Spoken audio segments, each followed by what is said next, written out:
introduce our guest star is what I'm here to do. It really makes me happy to introduce to you Kipling. Ah! That better be the start. I'll With keep that it if great you want. introduction. My name is Kipling. And I am tinsmith, coppersmith, and I am the tinsmith, coppersmith of our duo for brothers in smithing. And the one who made that wonderful introduction is Andrew. So I am Andrew, the blacksmith and of Deer Run Forge, and what we're going to do on this podcast is me and Kipling have known each other for far too long, and brothers by choice, not by blood. Yeah, thanks. And we challenge each other to make something every month, and we've been doing that for quite a while now. So we will be discussing all of these things as they come up and everything. But just to include a little nugget about myself today, I actually, during this cold weather, because it's pretty chilly here right now, I love wearing a buff around my neck at almost at all times. I'll wear them. I'll wear them inside. I'll put a heavy one on when I go outside. I love me I'll layer the buffs. Oh, I love it. It's good. It's like this is the Canadian ascot. Yeah. It goes well with plaid. I should get a plaid one. Yeah. Well, no, then it wouldn't go with plaid. You can't have conflicting plaids. That doesn't work. I have a nugget as well. Mine's a bit apropos for today. I love board games. Ooh, yes. And the fun thing was, of course, when I met my wife, my partner, not that long into the relationship, I told her I was really into board games, and she's like, "Oh," because she thought I meant games like Game of Life, Sorry, Trouble, Monopoly, that sort of stuff, which are fine board games, but they're not the kind of board games I generally play. I play sort of more strategy in that. And now she buys the board games, and I haven't counted, but I believe we have over 100 board games now in our house. Your shelf of games is quite impressive, yes. And it is not big enough because there's board games flying around that won't go on the shelf. So yeah, there's my apropos nugget. And for those of you who have listened to other podcasts, you will know why, because you know what we're leading into. For those of you who haven't, well, it's a surprise. This is me building tension. Yeah, I like it. Hooked.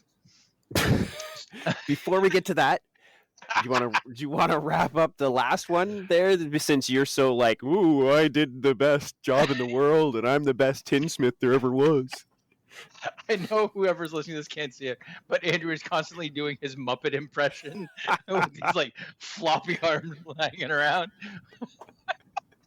I love it. It's going to be our Muppet podcast. Unfortunately, I don't do a good Muppet voice. I can't do, Fozzie or any of those. Miss Piggy. All right, so yeah, wrapping up last one. Last podcast the last challenge from last month was December, and we decided to do Christmas themed, and we did a sleigh shape candy dish, and so it had to be, unsurprisingly, a candy dish in the shape of a sleigh. Very descriptive. Very descriptive. You should start a podcast just to describe things. It's kind of like that rule that you're not allowed to use the word that you're defining in the definition. Yeah. So I made a sleigh. I'm holding it up that you can't see because it's audio only, but this would be the winning sleigh. I did take the competition. I made this beautiful sleigh out of aluminum and copper, but what really took the prize was I made the seat out of copper, but I chased it in to look like that leather patina. Didn't you say you knew the name of that pattern? I believe it's called tufting, where they put where the button goes in, and then it creates the folds and the little squares like you would see on the back of Santa's chair. So it's very fitting for the sleigh. Yeah. And a lot of people, if you try to picture a Santa's sleigh specifically, not just a sleigh, but Santa's sleigh in your head, and you think about his seat, That's the image I always come up with. And it really turned out well. Like, wow, I was Yeah. amazed, and everybody seemed to agree. Well, not everybody. I didn't get all the votes, but I did get the vast majority of them. I got a few And your pity sleigh was votes. very, yeah. I got a No, few pity votes, I think, but yours was cute. It was nice. I think you would have done better had you put candy in the sleigh in the picture, mm, because it is yours. Mine is very sleigh shaped. Like it's a sleigh. You could use it just as a decoration. It looks like a sleigh. Yours is sleigh adjacent, but it's a dish, it's a right? Like it's candy dish. wider. Yeah. Like the proportions are off, so it would work better as a dish. And I think if you put some candy in there, I think you would have done better. I don't think you would have beaten me, No, no, it but would I have think you taken would a have done better. it would have taken a pretty strong coming. In mine, if to just recap the last podcast, I was not inspired nor super happy with my sleigh. Again, it was a simple, uh, well built sleigh, but not like super awesome or anything like that. And I don't have mine with me because I took it to my family's Christmas and may have forgot in quotation fingers it on my at my sister's house and been like, oh no, I guess it's yours now because I don't want that thing in my house. So. Accidental gifting, very Yeah, nice, yeah. very nice. It came with candy. What do you want? You know. Well, there we go. That's nice. And then the best thing about me winning is we are now officially 100% tied. So we've been doing this now. We're getting very close to 4 years. And you have 19 wins. I now have 19 wins, and we have 4 ties. And that to me is really cool. That after doing it nearly, because we do 11 competitions a year, we kind of mash the summer together. So out of nearly 44 competitions, we're Yeah. running neck and neck. And to me, That, that's pretty cool.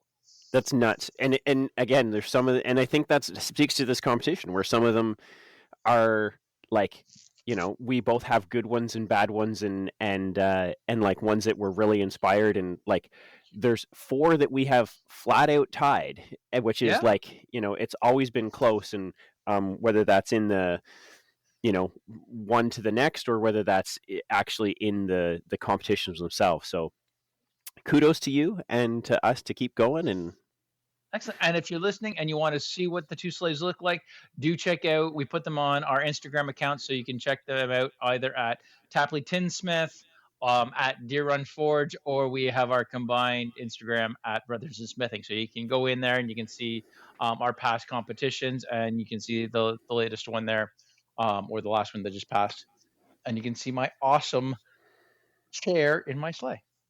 is it for sale? Well, it got finished after the last market. So will it be for sale? Absolutely. Nice. If you're going to ask how much it's worth, That's my next question. Come on. I don't know. I don't think, because I keep a stock list on my on a little document, and when I put something in, I generally try to throw a price in so that when it comes, whether it stays or not, I have a ballpark of what I think it was worth when I built it. And the sleigh, let's see, did I put it in there? I don't. Oh, I don't even think I put it in there. Oh, So it's no, not even in your stock list. it's not even in my stock list. I thought I had put it in my stock list. So But clearly, apparently, oh wait, no, I did. Sleigh Candy Edition. I put it for $75. oh, nice. So I think there was some really good work, and it's a really nice piece. So I think it's worth $75. I don't know if anybody else will think that. Well, there has been this shift in, I don't know if I've sent you the things too, but the difference between what something costs and what something is worth. And we have always been sort of the opinion of what's the material cost and how many hours do I have in it, and kind of pricing things in that way. But the idea being that if I was to make the same sleigh as you, it would probably take me twice as long, three times as long, even if it was close to the same quality. Does that make mine cost more, or does it make yours worth more? And again, that idea of like, just because you have the efficiencies and the knowledge to do it quicker, better, easier, doesn't devalue your sleigh. In Uh, fact, it would probably increase the value of it. It's it worth. is, and it's that constant, but like, how do you price things, and what is your work worth, and what do you feel your work is worth, and what other What can people you do. sell It's it like for? at Yeah. that last market that we had, we were selling our village houses from the previous competition. And yeah, the lady that came up and purchased one was like, "That's mine." Yep. But and then I was like, you know how much it is? Like, no, no, it's just mine. I'm like, okay. So, it's $300 then. That's funny. All right. So that was the last one. Not quick, very meandering, quick recap of the last of 2024. First month of 2025. What are we doing? Our miniature Monopoly matchup. Is that what we called it? Something like that. I was wanting more of a Muppet voice. This is not like WrestleMania. Oh. This is.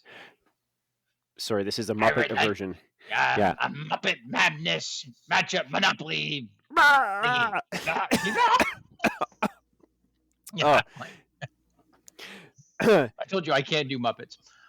So Kipling mentioned a couple podcasts ago, he got a smelting furnace that we can melt metals in and do some casting. And we got together a couple times and have tried to pour and cast some copper, which apparently is one of the hardest metals to cast. We just, it is shoot. Not the one they recommend you start with. Yeah. After reading, and it was a little bit, kind of buzz killing. I'm like, but that's the metal I have. Also, the one I want to do the most. Yeah, I'm like, I don't want to go out and buy other metal. I have lots of scrap, but so that we were undaunted. No, undaunted and very gung ho at the beginning. This is my. I'm just going to recall from my perspective. So we get the date. We're all gonna, we kind of gather. I stop on the way at this crazy store and get casting sand. And Kipling's got his crucible in the oven. And I mean, we're like, let's do this. Like, I mean, and we get to the point where we're making the molds, and both of us have kind of seen like the quick version on like either TikTok or Reels or whatever, and we're like, yeah, I mean, you just make I have the wood piece that we made beforehand, and we'll just put it in the sand and pour metal on it, right? That's how this goes. And as easy and quick as it looks in Reels, it is surprisingly not as easy and quick as that.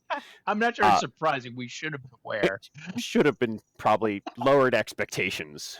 I know I had problems with my first mold, and like really trying to get the piece that I had out and in, and like just how to.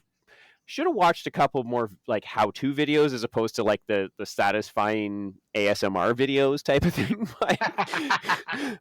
But yeah, so a couple multiple failures, I would say. No injuries, no explosions or anything. That's the big one. No damage to property. No, which again, very happy about.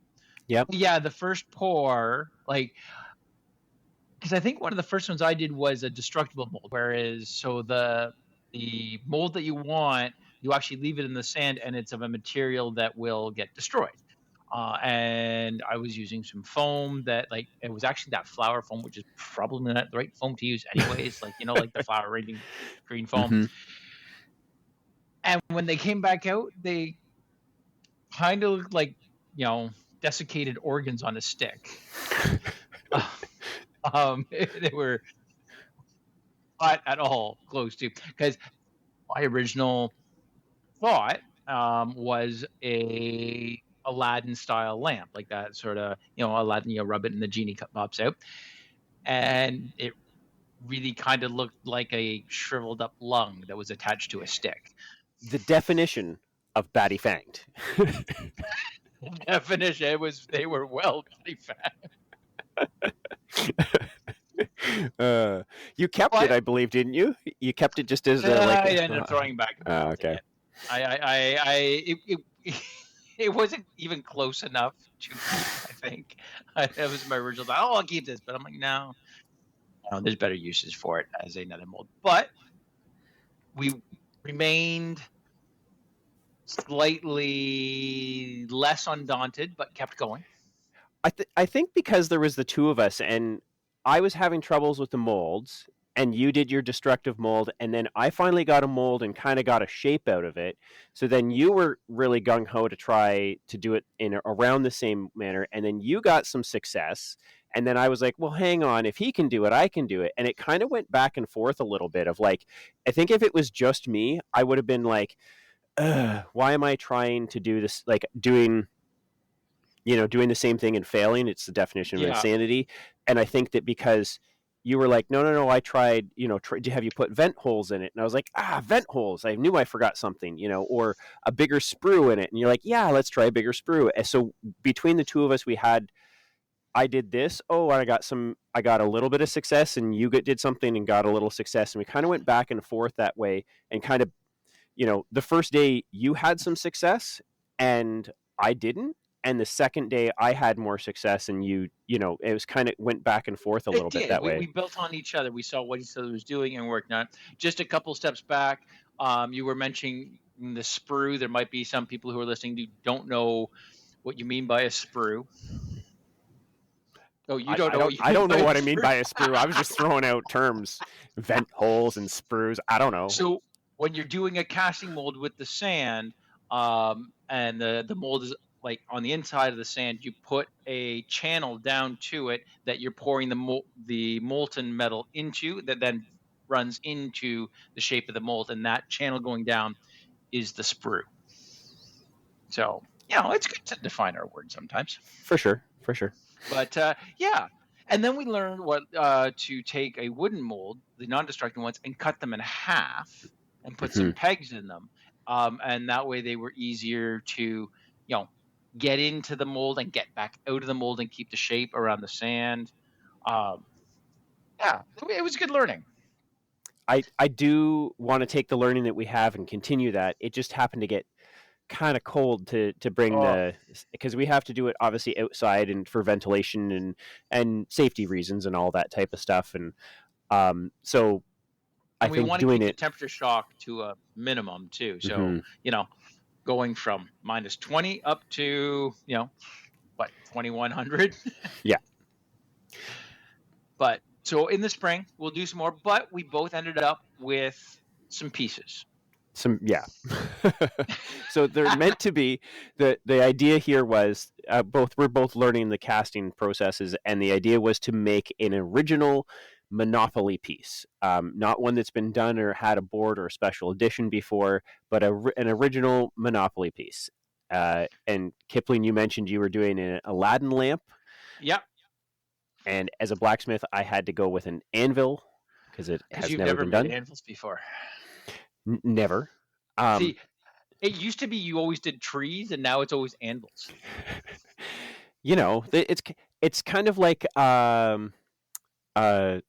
You get stuck in a groove and have no more good ideas. no, no, no, no, no, like as a baseball player, the baseball bats you just get more, and as a potter you just get more ribs. You're like, I only use 2 but I have 15, and you see another rib and you're going to buy it. As a blacksmith you see an anvil, and it's true, they do breed. I don't know how. I Put don't them in know a the little difference between. dark closet, and voila! You end up with more anvils. So yeah, I made a little copper anvil, or I made lots of little copper anvils, much with many problems and what would you call those, like voids, like gas voids or holes in them? Voids, yeah, yeah. And I don't know what's causing them. Like, I'm guessing they're gas bubbles, heating air that the vents aren't going. And I'm sure if somebody who actually knows what they're doing is listening to this terrible podcast, they can say, "Well, of course you had voids. You didn't do this, you silly people." Yeah. But yeah, like even mine had some voids too, but I got lucky with one of them, I think, and I honestly think it's more luck than a skill set at this point. Eventually, it'll become a skill set, but yeah, I ended up with my Aladdin shaped lamp, and you ended up with a anvil.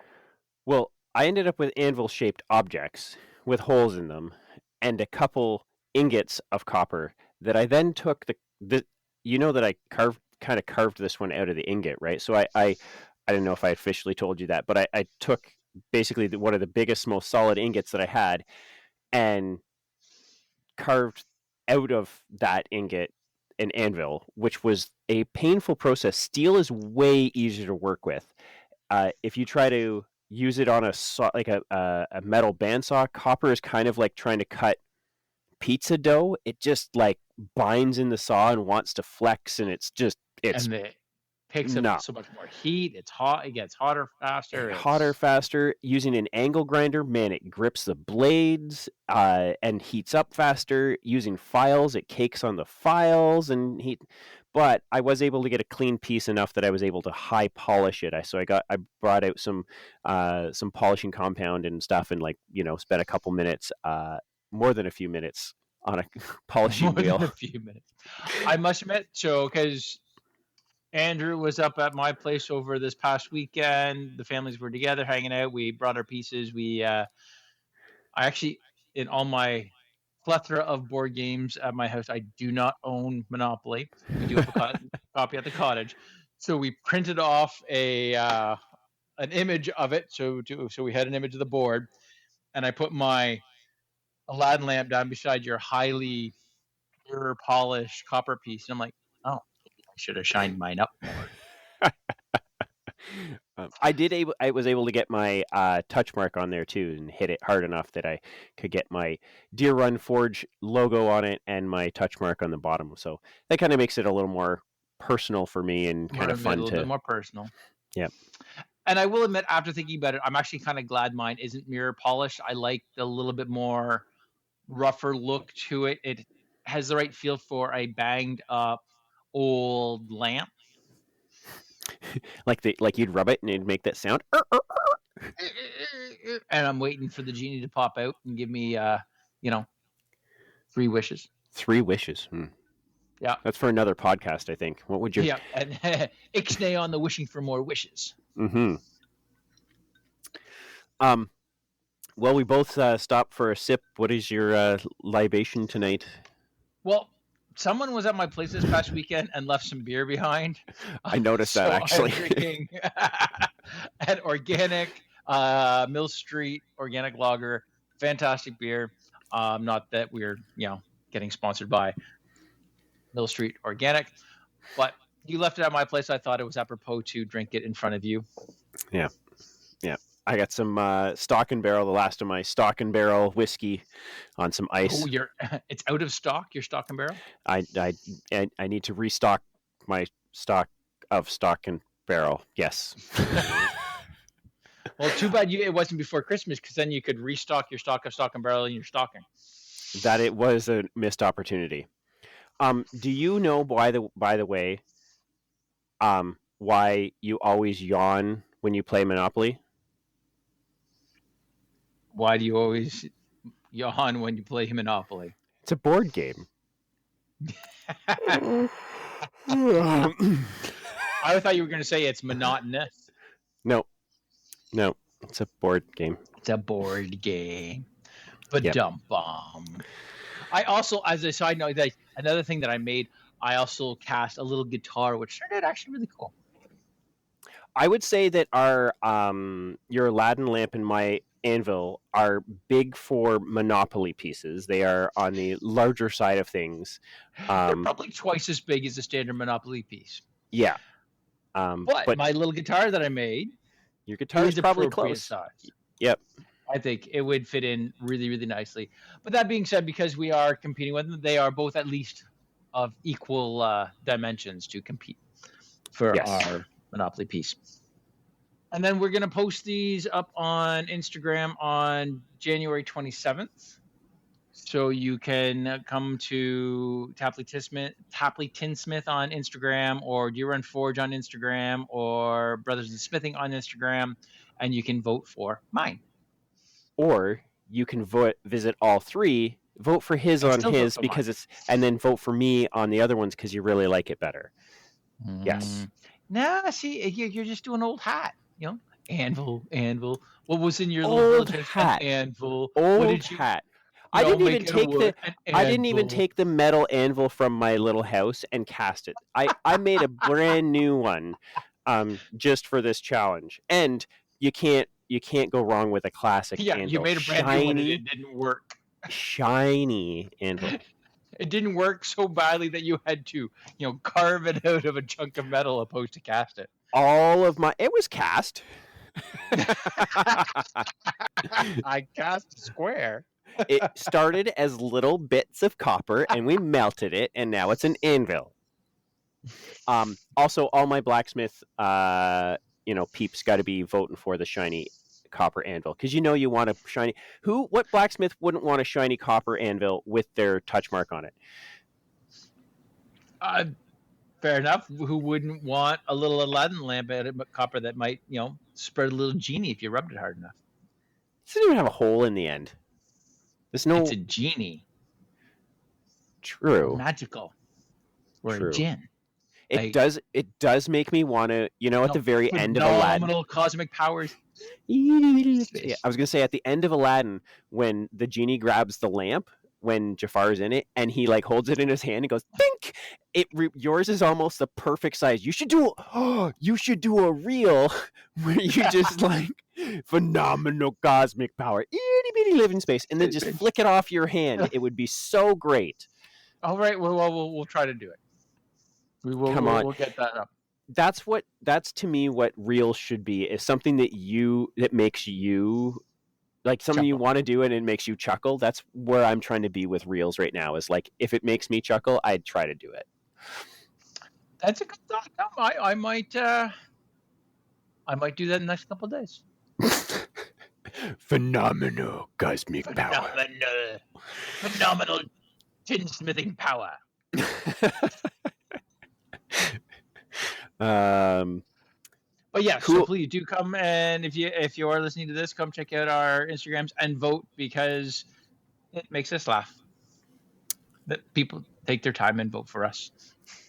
I understand you have a shop wonder to share with us. Ooh, as opposed to a woe, which is great. I do. It was almost a woe because it took a very long time to show up at my door. I ordered, because of course, after the market season, we have a little bit of extra money. And really, the point of going to markets is to have money to buy toys for our hobby. And Wait, this is a hobby? What? So I went out and I looked around and I bought myself a disc cutter, which sounds probably not nearly as exciting as it actually is. No. It's for the next project. I had something that I wanted to make, and a disc cutter is essentially a metal punch, but they are shaped. It's two larger, thick pieces of steel that are layered on top of each other that you can open up and slide in a piece of sheet metal, be it copper, aluminum, whatever. And then there's a die cut that will fit exactly specifically right through the hole, and it punches out that shape. And it is awesome, and I haven't used it too much yet. Of course, I had to punch it a couple little shapes. And this one is a little bit different because most disc cutters that I've seen on the market, or the vast majority, they're one shape, and then you have anywhere from 4 to 10 different sizes. So it might be a circle, and then you have goes from like 1/8 of an inch or 3 millimeters all the way up to 2 centimeters or something like that. This one has 5 different shapes on it, a couple different teardrop shapes, one that looks like a leaf, kind of weird crystal shape, a rectangle, and another weird pendant-y like shape. They're very frequently used by jewelers for pendants and stuff like that. Right. But so I'm sorry. No, go ahead. I had a question when you're done. Oh yeah, no, I was just gonna say, I find for my work sometimes I'm needing to cut out a lot of small pieces, and it's very finicky. And so as long as the shapes are something I've got, this will speed up my production. Sweet. How Yeah, hard do you have to hit the thing? it's not too bad, really. It, I don't have a Newton Like, force scale. It's okay, like 12 well, no, newtons no, of no. force. Like, so what we have found in the past, because you do some blacksmithing, and I have played at tinsmithing, and tinsmithing is more of a bouncy tap, like in the wrist from the shoulder type of thing, or from the elbow type of thing, I find, whereas blacksmithing is from the shoulder, like, bringing Yeah, it down and thumping it. this well again, proper technique. It's coming from the shoulder. You don't need to smash it, but it is a punch. So like if you were just as if you were trying to put a hole punch with like the standard manual punches, same idea. The thing I've one thing that you don't want to use a metal like a standard hammer because you don't want to deform the die Right. that's punching through. So that brass hammer that we picked up from Ooh, yeah. Princess Auto is exactly like that, and I have an aluminum hammer as well. So it's some force. Now there's apparently two models. I was looking around. This is the less easy model because the bottom of the die is flat. Whereas the slightly newer style is they cant it at about a 7-degree pitch Hmm. just to give you a bit of a cutting angle to it. But I'm still super excited. It's So fun. the 1 pound brass hammers will have enough. You don't need to hit it with like a It 5 pound shouldn't. I hammer haven't or actually something. hit it with the brass hammer yet. I hadn't thought about the brass hammer until I was reading about it because I have the I would say it's probably a 2 pound aluminum hammer that I use for a lot of my chasing. Right. But I will try the 1 pound. They do recommend like a 2 pound brass hammer, so I might have to go back and get the heftier one.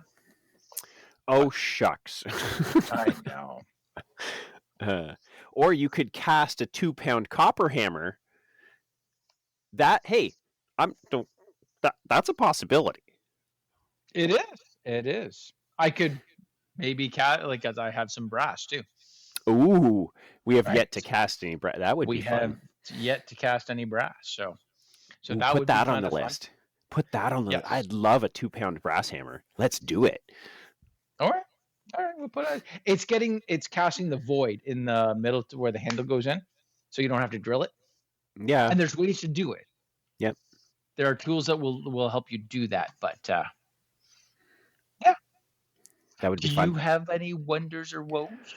I don't really have any. I mean, it's stinking cold outside, and I don't. I have a small workbench in my basement, beside my furnace and washer and dryer, but which I can do small little pieces and stuff like that. Anything grinding and stuff has to be outside, which temperatures and stuff here in Canada don't make that easy.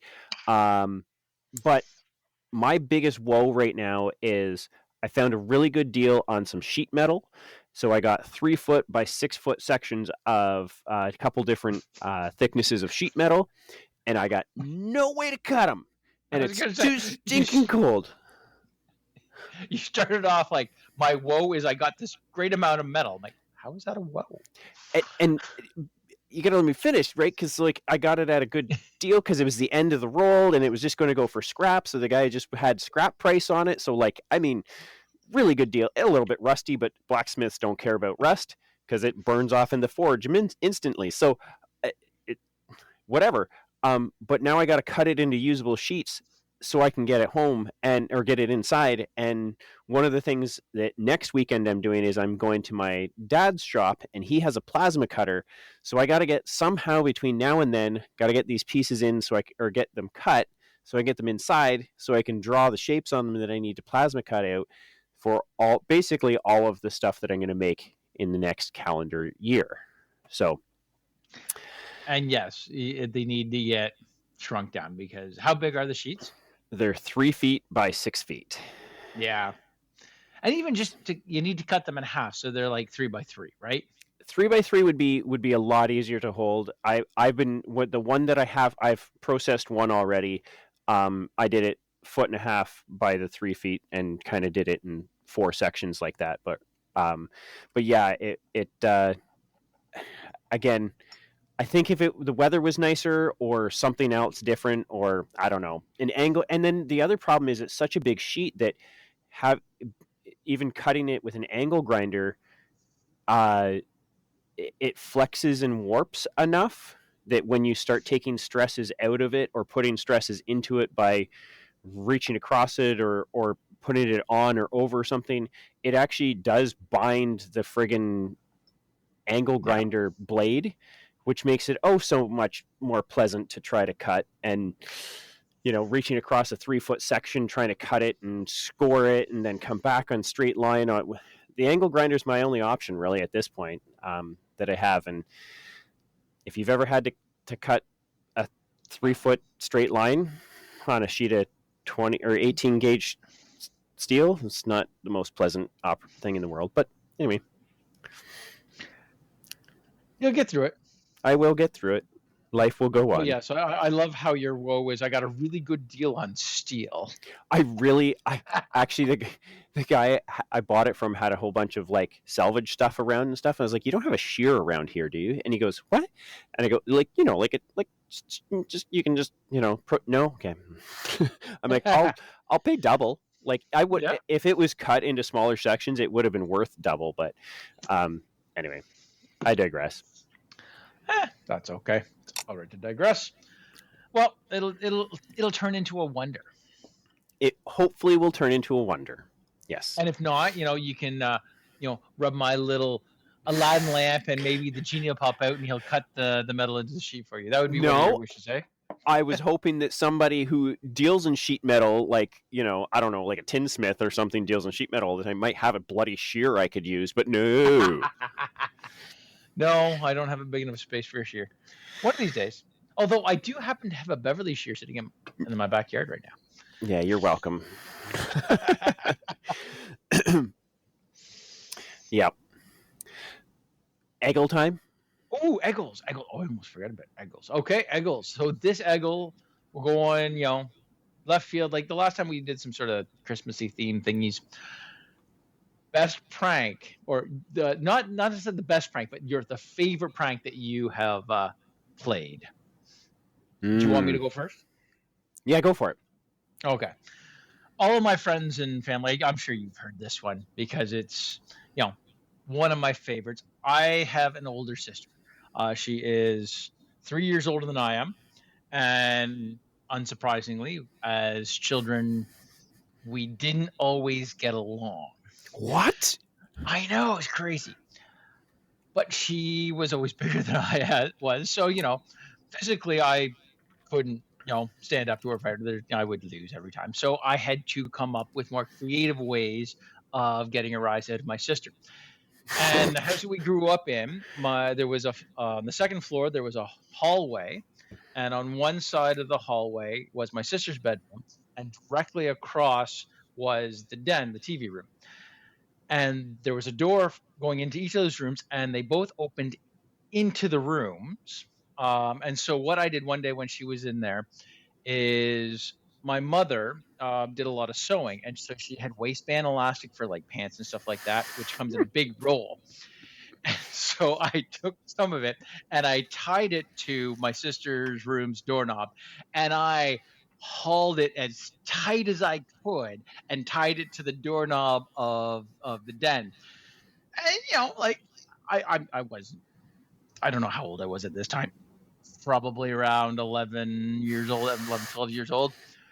So I didn't get it tight enough that she couldn't open the door because I didn't let her know I did. I didn't even knock. I just let time go on. And she could open the door, but she could only open the door about a half inch, enough to see what the problem was, but not enough to do anything about it. Nice.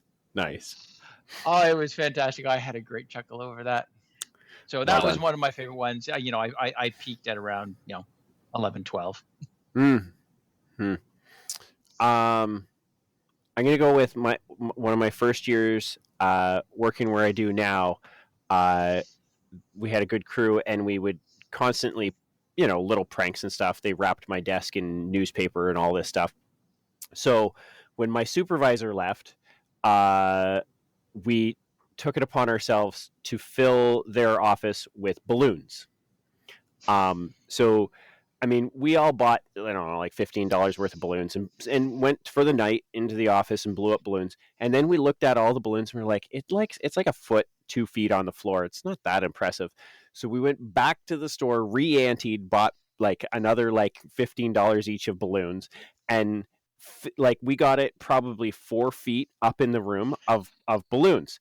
Now, the best part about this prank was about every fourth balloon we added a tablespoon of glitter to, like that really nasty glitter. And when they came to work the next day, we were all bright-eyed and bushy-tailed, waiting for them to show up. And we gave them a couple of barbecue skewers and said, and they opened their door, balloons fell out, and they were like, oh, okay. And we gave them safety glasses because it's workplace and whatever. And they started popping balloons, and, you know, it was kind of good fun. It took them forever. But about the 10th balloon they popped, glitter exploded from it. So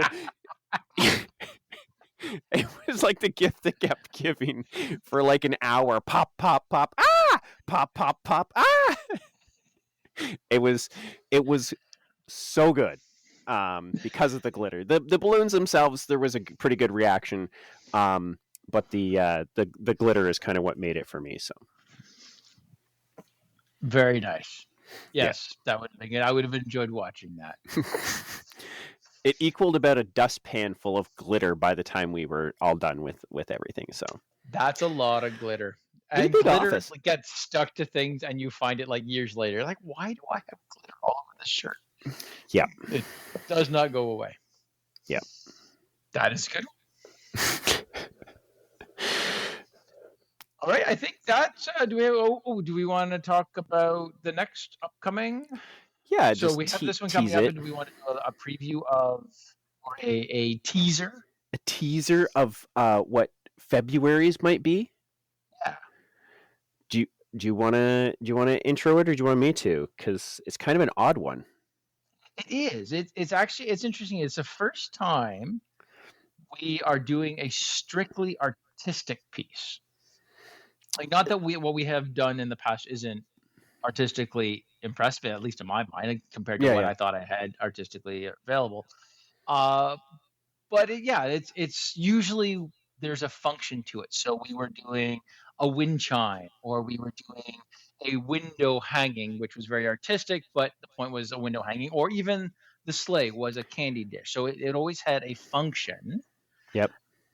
That we have then made, artistically.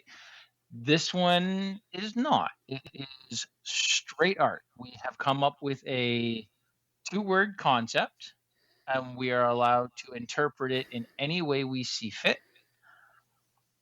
And we wanted it to kind of be the like opposite words. I don't know what it's called when you have like hot and cold and.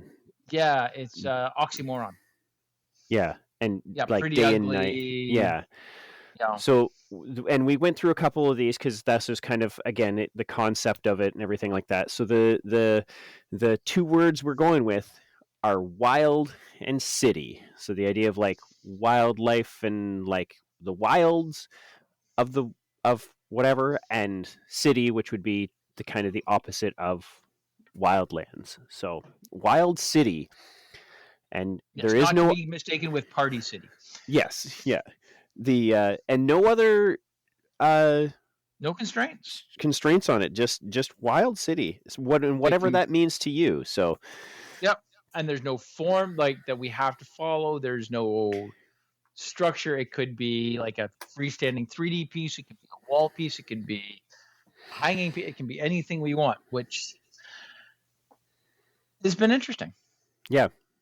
And then the other one for me is trying to get away from, so like what am I going to do, and what can I make, and what should I make, and what inspires me, and all the things has kind of been an interesting thing. But then also I'm normally, when I'm making something, think about making something that will sell at our markets, because just making something to make it is not the way I think about things as a maker, as opposed to being an artist that just makes or that creates creatively just to get it out there.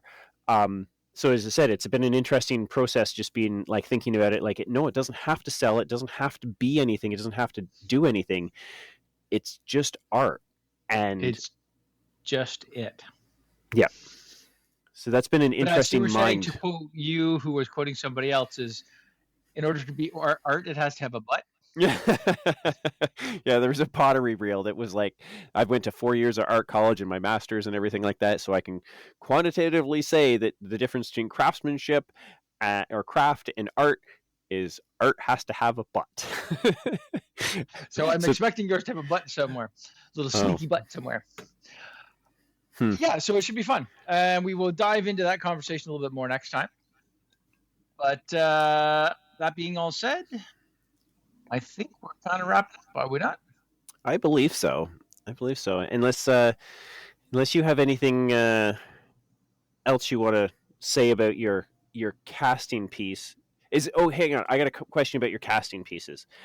Because you have this casting furnace and everything like that, is this going forward, like, are you going to be making cast little Aladdin lamps that you might sell, or where do you see it going? Where do you see taking, because again, these challenges have always, I don't know whether they breed the products or the products come from, I don't know what the correct term is, Chicken but and egg sort of deal, right? yeah, yeah. I agree. I think after our very, small attempt at casting, we haven't really gotten too far. What I can see it going as is accents to pieces I'm making, opposed to the casting being an end in and of itself. There are Okay. a couple ideas that it could be. It's a really, I bought the smelting furnace in order to use up my offcuts, because although I could sell them back, it's just not financially viable to do that. It doesn't make any sense. And I got all of this scrap copper. Why wouldn't I, melt it down and try to reuse it? So what I'm thinking is something like, if I'm making trees, cast some little mushrooms that you can add to the piece, Mm, to add a few little 3D things. Maybe the other one, that like the one solid piece, would maybe make some medallions that you can cast a shape and then I can chase into them. right. Uh, Kind of like yeah, that pirate medallion you made at one point. Yeah. exactly. So I think it'll come down to if I can make a couple simple molds that fit in with, arguably the style of stuff that I do. And as much as I make fun of you because, you did trees for everything for a while, now you do anvils, we do fall into styles. And I have a lot of naturey based stuff, like even like my fairy doors. Like I could see, like if I cast a couple little toadstool mushroom things, you could add those to the piece, and I think it would make them pop. Or my wire trees, have a couple little toadstools around the base, A little copper apple to pick from it. a little copper apple, or little things like that. I can see that being, if you can make a mold, that those can be produced fairly simply, Mm-hmm. and they don't take I don't want to have something that takes a lot of cleanup, Right. because then that's really not a great use of my time at this point. Right. Who knows? We'll see where it goes. It's in the background of the podcast. You just hear a little file. What you doing? Cleaning up mushrooms. Which is what we actually normally do when we're talking. That it's actually kind of hard to do with a podcast and not just be like filing on something or like banging on something. Standing, common- banging, doing something. Yeah. So Yeah, in that so- regard, lots of work to do, lots of things to get ready for, and be posted on the 27th. Check out our 27th. Instagrams, and you can vote for mine. Monday, January 27th. Yep. Come mine. Mine. Mine. Vote for We wanna mine vote this for the time. villain. The villain is got to win. Rusty What old happened out in the Aladdin States, lamp. wasn't it? Shiny anvil. Oh. No, more authentic looking Aladdin lamp. It's got some Yeah. antiquing. It's dirty. Very No one wants to nice. touch it. Oh. Everybody wants to touch. It's Aladdin's lamp. You want to rub it. Everybody wants to rub the lamp. Don't kid yourself. True, which makes it gross. Everybody has touched it. When was the last time you sanitized that thing? This thing, you can tell when someone touches it because it's so dang Yeah, 'cause shiny. It's got a thumbprint on it. That's right. This is helping to build your immunity. Right. Your immune system. See? Well, thanks But everybody yes, for listening, and we'll catch you on the next one. Good luck, and see how it vote all for Mike. turns out. Vote for Mike.